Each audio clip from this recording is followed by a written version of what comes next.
Hi everybody, Jack O'Malley, coming to you from Lansing with my weekly update. A few things I want to kind of update you on that are the happenings in Lansing, but also some things that are happening in the district. Over the last week, you probably heard in the news that a couple of our communities have had EGLE, the Energy, Great Lakes and Environment Department, formerly DEQ, reach out and advise them of some drinking water issues. Now, the first thing, if you haven't heard it already, the first thing is don't panic, all right?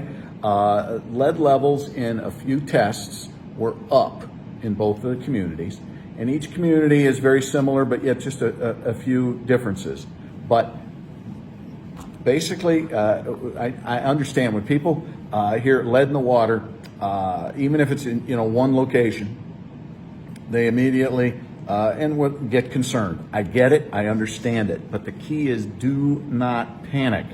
It's not there, okay? What the folks at EGLE do now is that we're at a new level here. Basically say, hey, we've seen a few issues here. Let's keep testing, increase our testing over the next year. And in many cases, the numbers disappear or things happen. So if you're in Beulah or the city of Manistee, number one, don't panic.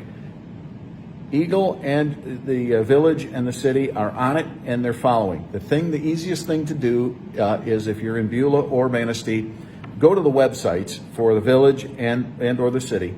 Each are a little bit different, right, situations, but go there and there's all the information that you need. If you have more, you can I'm sure call the village office or the city office, or you can call the office here and we'll try and help you out. But if you're in Beulah and Manistee, number one, don't panic. B, this is just that very first stage of saying, hey, do we have an issue? The other part of this is, I was interviewed by one of the TV stations, I forget which one, and they're saying, well, do we have a problem with this? And the answer to that is sort of. As a state level, homes, I think it's 1980 or 88, something like that. Anything earlier than that very possibly could have lead in the system, and those are aging homes, right? So we have to be careful. And this is something that I would like to see, and I think the state is attempting, when I say state, EGLE and whatnot, to get a plan together on how we address this long-term and smartly. What we've seen happen is basically in the Flint and to some degree Benton Harbor, all of a sudden, bam, we've got a problem, and now we got to do the fire brigade and spend millions. Well, is there a way to do this smartly and check our water and our lead lines in a smart progression as opposed to So I believe that's what EGLE is trying to do. And again, in these two communities, not panic mode, but alert mode. Think of it as a yellow light. Instead of a green, we're at yellow. We are definitely not at red, okay? So it's a yellow. Hey, whoa, let's keep an eye on things. So that's my advice to the good people of Beulah and Manistee, all right? Let's move on to some other things that are happening around here. By the way, today out of the House, it's got to go through the Senate. My maritime assistance bill was passed out with a nice bipartisan support. And basically that bill, right now, we have roads, we have rail, we have aviation, and we have maritime. Those big old freighters, I talked about it last couple of weeks. They aren't stopping in Michigan because Michigan doesn't have the ports. Monroe and Detroit are the only two, and they even need help. But in our neck of the woods, Muskegon is a port, Ludington is a port, Manistee could be a port, et cetera, et cetera. So the point is, how do we help build up our port and our maritime system and give it the respect that it deserves? Michigan is leaving millions, if not billions, of shipping dollars on somebody else's dock, okay? As someone said, we've done a lot here recently to help fund the repair of the Sulaks and the new build. That's great, but the ships that pass through there really aren't stopping in the state of Michigan. We need to change that. We need them to stop here. So that got passed out. We'll continue our efforts in the Senate and hopefully get it signed by the governor. Let's see here. Oh, I want to talk about the Redistricting Commission. I've talked about this in the past, and I've glanced at some of the comments that, basically say I'm a hack because, I want to gerrymander it for, Republicans, whatever. No. I've said on this Redistricting Commission, I have no say in this because I'm a state rep. They won't listen to me. The people have a say. In this Redistricting Committee, if you followed it at all, I think they realized that what everybody assumed was a simple process, but the Republicans of recent years and the Democrats before that, they just toyed with it, and they set up districts that would, help one party over another. I think overall, they're finding out that that's not the easiest thing to do. And if you want to talk about gerrymandered districts, I was looking at the map today, and there's 2 districts down around Detroit that it's not like this. I think it's the 5th and the 6th. They're these long, skinny things. It's like, how is that a community? But it's independent citizens who did this. So where we're at with it right now is they've got 3 maps out there. They're taking input from the citizenry. And then on, I think, December 30th, they'll take the input and they'll pick maps that will then end up in the United States Supreme Court because it appears they have violated the Voting Rights Act of the 1965 or whatever it was, and when it comes to redistricting. So this has been a colossal cluster, and it will continue. And I'm sure it will end up in the Supreme Court of the United States. But take a look at it. You can call me a hack for saying that, but it's actually, if it wasn't so serious, it'd be funny to watch. It's been funny to watch because everybody just assumed that the politicians were nefarious. It isn't an easy process, redistricting. So you can't make everybody happy. So we'll just roll with the flow. But pay attention, read some of the stories out there. It's a mess. Let's see here. Did I talk on that? Yeah, I did. Okay. I thought this was interesting. The governor, the education governor, she vetoed a bill that would have set up the Michigan Student Opportunity Scholarship. And what this bill did, it's DeVos, and it's this. No.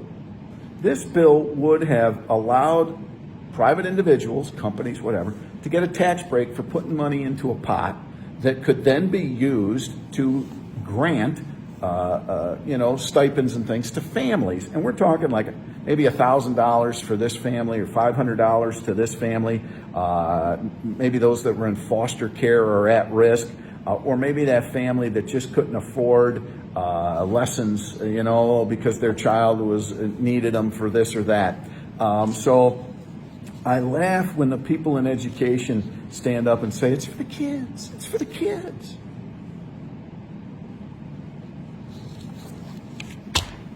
Vetoed that. Some will agree with me, some won't, but that's your right. It just reminded me always to say, it's your right to be wrong. But I try to be respectful. But that was stupid, vetoing that bill. Because, it's Betsy DeVos. No, you're helping people with $500 grants to maybe help them with this kind of education or get them tutoring because you've been locked out of a school for a friggin' year and a half, and you stupid. So last week in our oversight committee, we had the new director of the UIA. The governor finally got around to appointing somebody. Her name is Julia Dale. And she came in and said her biggest goal was to get to know the staff and so on and so forth. What I told her was from my basically 2 years now sitting on oversight with regard to the UIA, the last 2 directors, we'd bring up issues that they didn't even know existed. So that either told me that they led from behind, from their desk, or that their staff wasn't telling them what was going on. And to give you an example of what I'm talking about, when I told Director Gray, people are getting hung up on or locked out of their computer, and he was like, what? That's not happening. Yes, it is. So I said, lead from the front, get your hands dirty, find out what's happening. you know? So I hope she does. I wish her the best because I want her to hit home runs. I want her to be successful. I want her to get UIA straightened out because it has been a mess. So that's the new director. We'll keep an eye on her and let you know how that goes. And then finally, I want to bring this up because, again, here's the governor playing politics. I know. Doesn't surprise me, but I want you to know about it when it happens, right? Because it's important to know if your governor is doing a good job or not. So we've had in our House ranks of recent, we've had one of our representatives pass away from cancer. We talked about that. We just had 2 representatives win open seats in the Senate, so they're going over there. And we had another member become mayor of Dearborn. So he'll be leaving us.